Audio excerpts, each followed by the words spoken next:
Muerte de una constitución.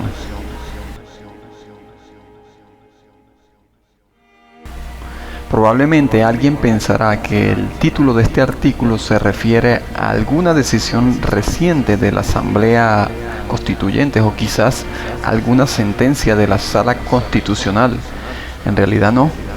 El título de este artículo lo he tomado de un trabajo académico publicado hace 20 años por el jurista italiano Alessandro Peis.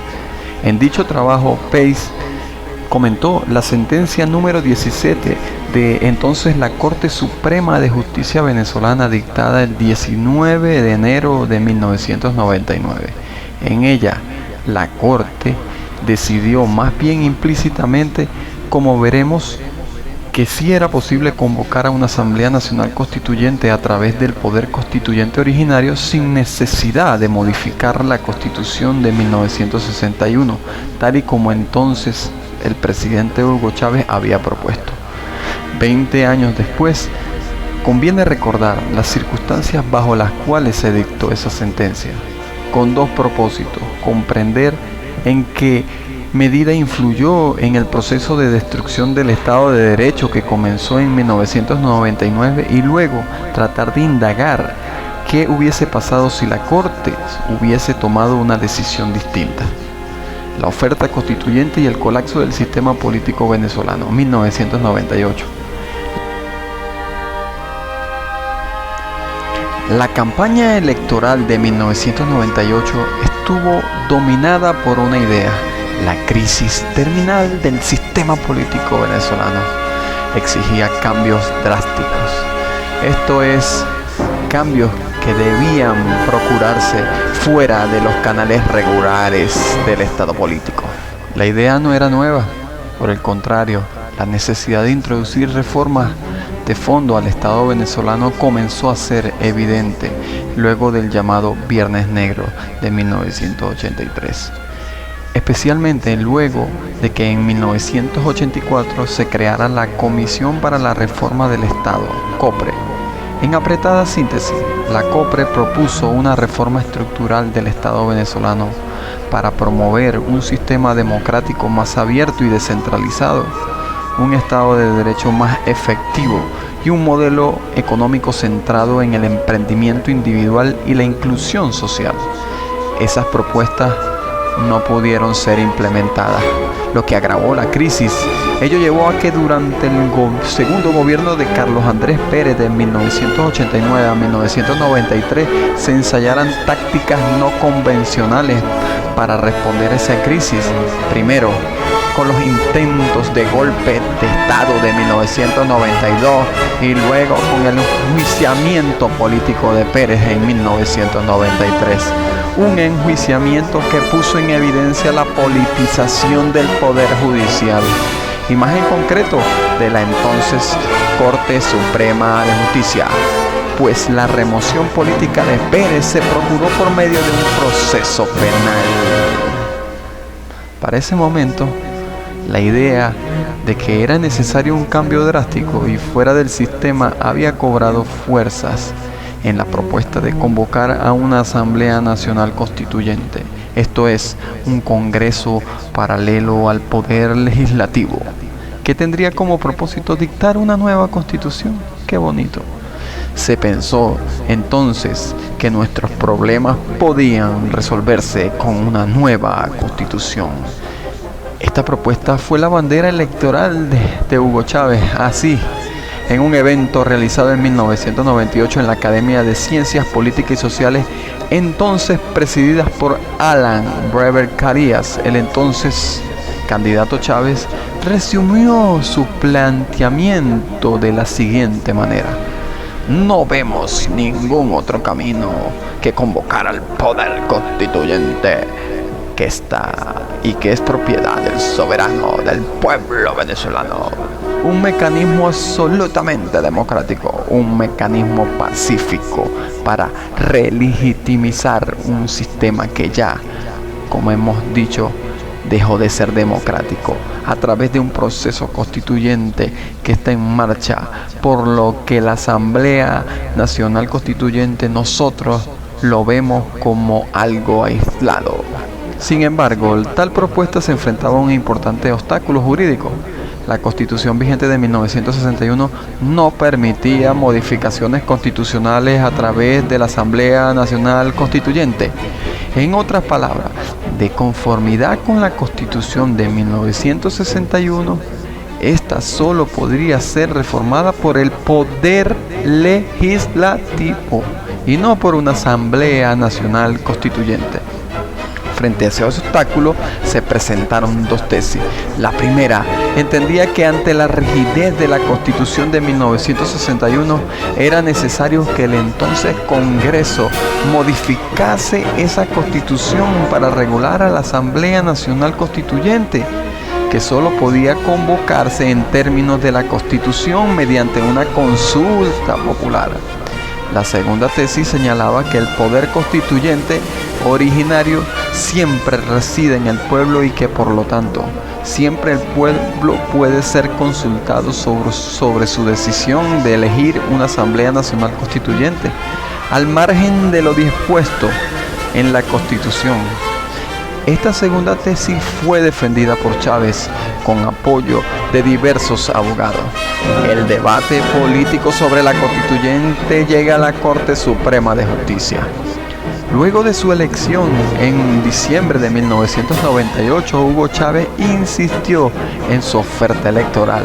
Su primera decisión, luego de asumir la presidencia en febrero de 1999, sería convocar a un referendo para consultar al pueblo si quería convocar una Asamblea Nacional Constituyente. Pese a la Constitución de 1961 no preveía esa figura. Tal referéndum se basaría en la Ley Orgánica del Sufragio y Participación Política, que había incorporado la figura del referendo consultivo.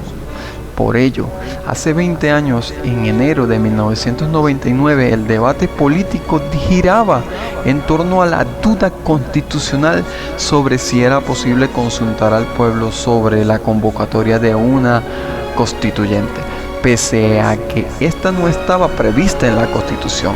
Ese debate, como suele suceder, terminó llegando entonces a la Corte Suprema de Justicia. La manera en la cual dicho debate fue sometido a la consideración de la Corte fue a través de los dos recursos de interpretación sobre la Ley Orgánica del Sufragio y la Participación Política, que, como vimos, había introducido la figura del referendo consultivo. El primero de esos recursos fue presentado en octubre de 1998 por un grupo de jóvenes abogados, incluyendo a quien luego fuera decano de la Facultad de Derecho de la UCAC, el profesor Miguel Mónaco. En resumen, en ese recurso se señalaba que la figura del referendo consultivo previsto en la ley no podía ser empleado para consultar sobre la convocatoria a una constituyente. Entre las razones, pues esa figura no estaba prevista en la Constitución de 1961. El segundo recurso fue presentado en diciembre de 1998 por una ONG, Fundahumanos, representada entre otros por Enrique Ochoa Antich. El recurso era muy parecido al que había sido presentado unos meses antes, con un importante agregado. Además de solicitar la interpretación sobre el régimen legal del referendo consultivo, también le solicitó interpretar el artículo 4 de la Constitución de 1961, conforme al cual la soberanía reside en el pueblo. Y cuando los recurrentes señalaron que no querían fijar una posición en torno a la duda planteada, es evidente que se inclinaban por una respuesta favorable a la constituyente, basada precisamente en el principio de la soberanía popular, que debía prevaler incluso por encima del texto constitucional. La Corte Suprema de Justicia dictó su decisión, pero los medios de comunicación dictaron el veredicto. Los recursos judiciales deben ser resueltos de acuerdo al orden en el cual fueron presentados. Esta regla, sin embargo, no fue cumplida en este caso.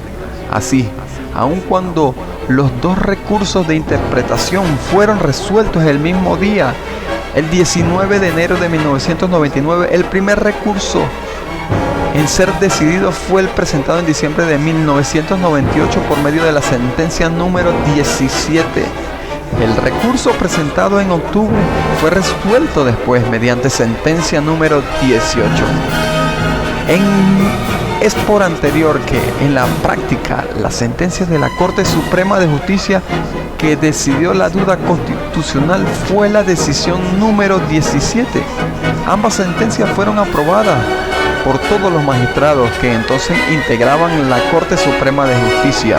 Estos eran Cecilia Sosa Gómez, Humberto J. Laroche, Idelgar Rondón de Sanso, Hermes Harting y Héctor Paradisi León.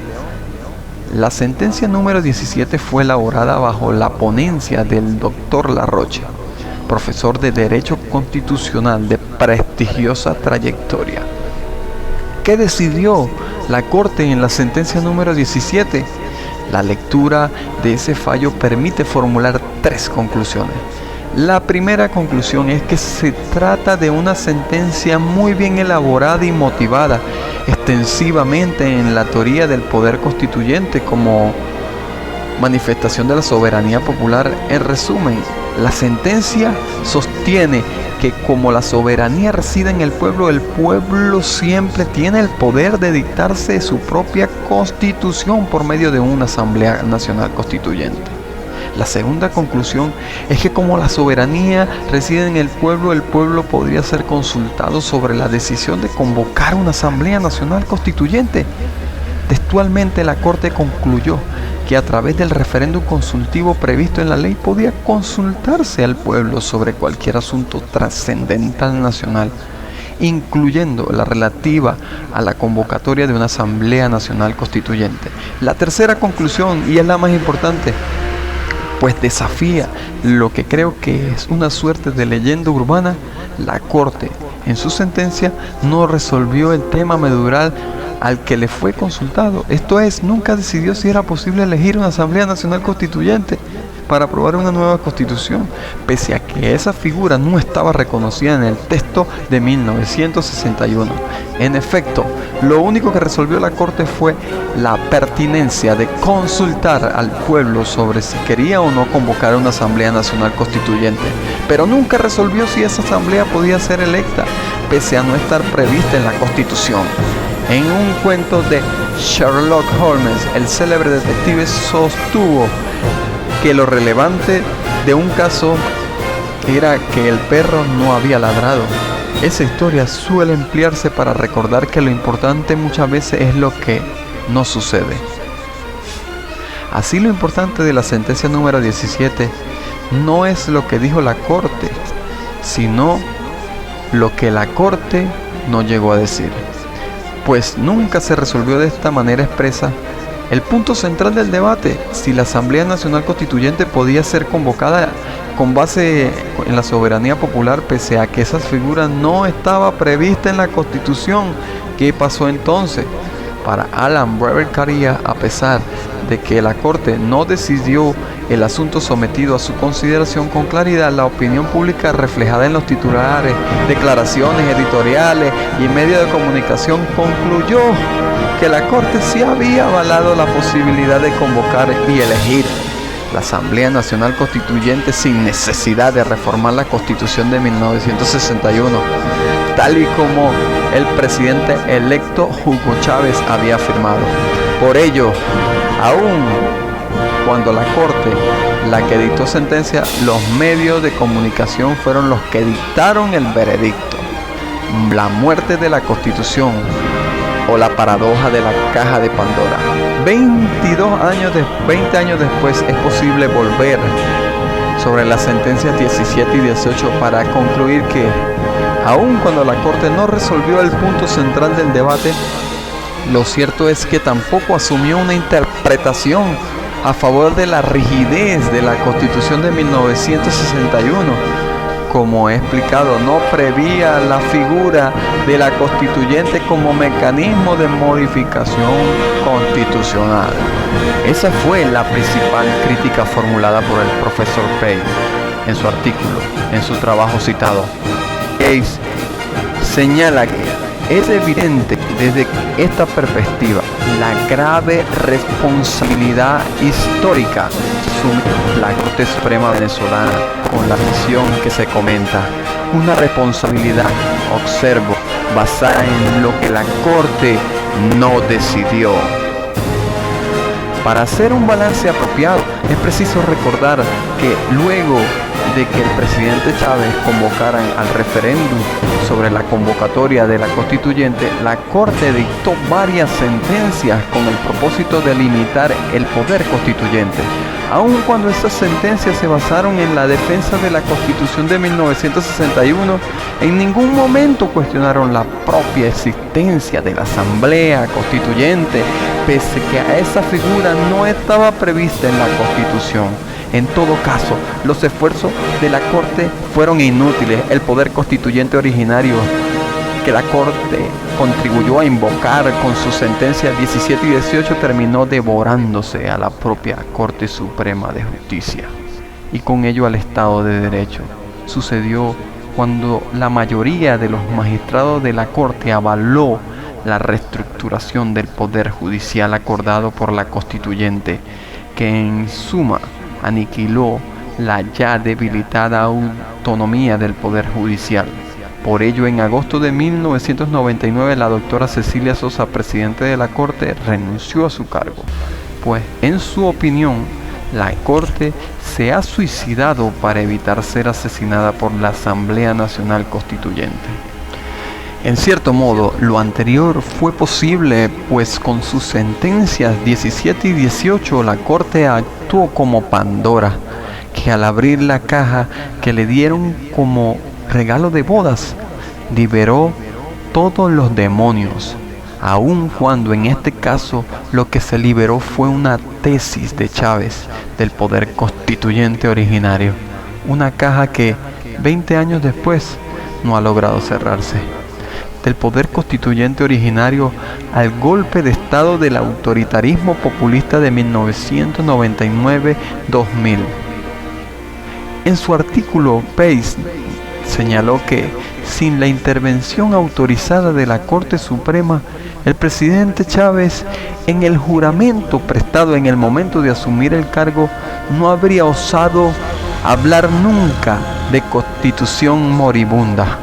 El proceso constituyente de 1999 fue convocado invocando la defensa del pueblo, en lo que hoy día puede ser considerado como un típico discurso populista. Tras ese discurso, sin embargo, había un claro propósito autoritario del entonces presidente Chávez: desmontar la separación de poderes de la Constitución de 1961 y asumir un poder concentrado. Hay que recordar que cuando Chávez fue electo en 1998, la oposición dominaba el Congreso, mientras que el resto de los poderes públicos, y en especial la Corte, mantenía a sus titulares designados. Para consolidar su proyecto autoritario, Chávez debía disolver esos poderes públicos. Ese fue el verdadero propósito del proceso constituyente de 1999. Basta repasar las actuaciones de la constituyente de 1999 para comprobar esa tesis. Esa asamblea no se limitó a dictar una nueva constitución, que fue más bien una labor marginal.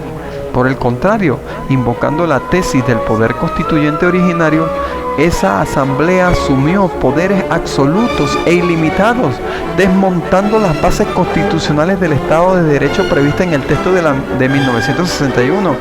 Esas violaciones continuaron incluso después de sancionada la Constitución, pues la Asamblea Constituyente dictó un régimen transitorio que pasó por la creación de un órgano no previsto en la nueva Constitución, el Congresillo, para ejercer la función legislativa a la par de designar a los nuevos titulares de los poderes públicos.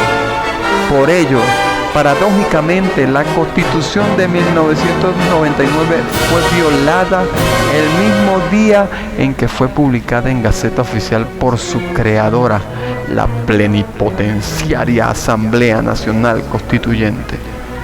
Algunos constitucionalistas extranjeros y venezolanos exaltaron las bondades de la nueva Constitución, considerando que ella establecía un nuevo paradigma de gobierno. En realidad, la Constitución de 1999 no solo fue producto marginal y muy deficiente de la Asamblea Nacional Constituyente, además, esa Constitución nunca ha tenido vigencia efectiva, pues la Asamblea Constituyente creó un régimen transitorio para violarla y facilitar así la concentración de poderes. Por ello, no le falta razón al profesor Weber Carías cuando habla de golpe de Estado al referirse al proceso de constituyente de 1999, lo que no pudo lograrse con los tanques de 1992. Se logró por mecanismos constitucionales en 1999, de poner a las autoridades legítimamente electas e instaurar un sistema autoritario, invocando para ello el poder constituyente originario.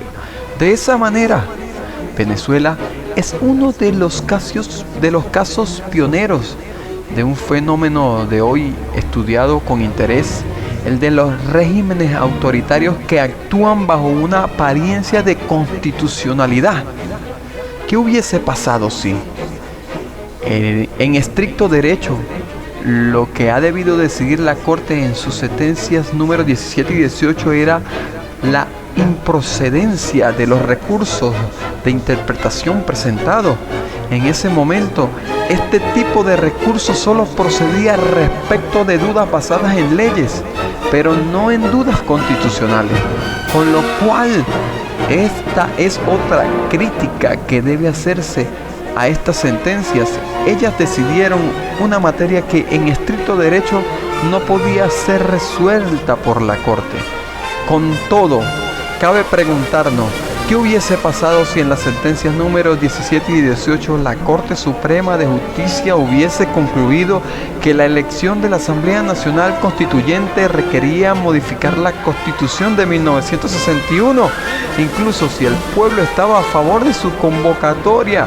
Obviamente no puede asignarse a la Corte toda la responsabilidad por lo que sucedió en Venezuela luego de la elección de la Constituyente del 99. Fueron muchos factores políticos y sociales que llevaron a Venezuela a ese camino. Pero lo cierto es que hace 20 años la Corte Suprema de Justicia pudo haber puesto un obstáculo en el camino autoritario que el recién electo presidente Chávez comenzaba a transitar. ¿Qué hubiese pasado si la Corte hubiese puesto este obstáculo señalando que no podía elegirse una constituyente sin modificar la Constitución? Es difícil saberlo. Eventualmente el entonces presidente Chávez hubiese estado obligado a negociar con el Congreso de la República dominado por partidos de oposición. Quizás esto hubiese frustrado la elección de la constituyente, o más probablemente esa asamblea hubiese sido convocada mediante una modificación constitucional que hubiese limitado sus funciones, impidiendo a estas desarrollar el régimen dictatorial que facilitó la concentración de poderes y la continuidad en el poder del presidente Chávez. Lo cierto es que hace 20 años se hubiese adoptado una decisión a favor de la supremacía de la Constitución y no a favor de una difusa soberanía popular fácilmente manipulable en manos de un líder carismático y autoritario como fue Hugo Chávez. Hubiese afrontado más obstáculos para imponer su modelo autoritario y quizás, solo quizás, ya no se hubiese escrito este artículo, un artículo de Pro Da Vinci, José Ignacio Hernández,